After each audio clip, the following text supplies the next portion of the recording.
আসসালামু আলাইকুম। নিউজ বাংলা সংবাদে আপনাদের স্বাগত জানাই আমি তানভীর। প্রথমে অ্যালাইন গ্লোবাল সংবাদ শিরোনাম। সারা দেশে বাড়ছে শীতের প্রকোপ। ১৭০ আসনে প্রার্থী তালিকা প্রকাশ করল জাতীয় সমাজতান্ত্রিক দল।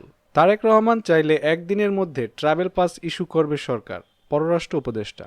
বঞ্চিত সশস্ত্র বাহিনীর সদস্যদের ন্যায় বিচার নিশ্চিত করবে সরকার, প্রধান উপদেষ্টা। প্রাথমিক শিক্ষকদের কর্মবিরতি না করার অনুরোধ মন্ত্রণালয়ের। চূড়ান্ত অনুমোদন পেল দেশের বৃহত্তম সরকারি ইসলামী ব্যাংক। টিউলিপের বিরুদ্ধে মামলার রায় সোমবার। মেট্রোর ছাদে যাত্রী, ট্রেন চলাচল বন্ধ। বিডিআর হত্যাকাণ্ডে জড়িত আওয়ামী লীগ, মূল সমন্বয়কারী তাপস, জানিয়েছে কমিশন। শুরু হচ্ছে সেন্ট মার্টিন রুটে জাহাজ চলাচল। দুর্নীতি মামলায় ক্ষমার আবেদন জমা দিয়েছেন নেতানিয়াহু। নিলাম থেকে দল পেলেন যেসব বিদেশি ক্রিকেটাররা, সর্বোচ্চ দাম শানাকা। ডিফেন্সের ভুলে বাংলাদেশের এশিয়া কাপের স্বপ্নভঙ্গ। সঙ্গে থাকার জন্য ধন্যবাদ।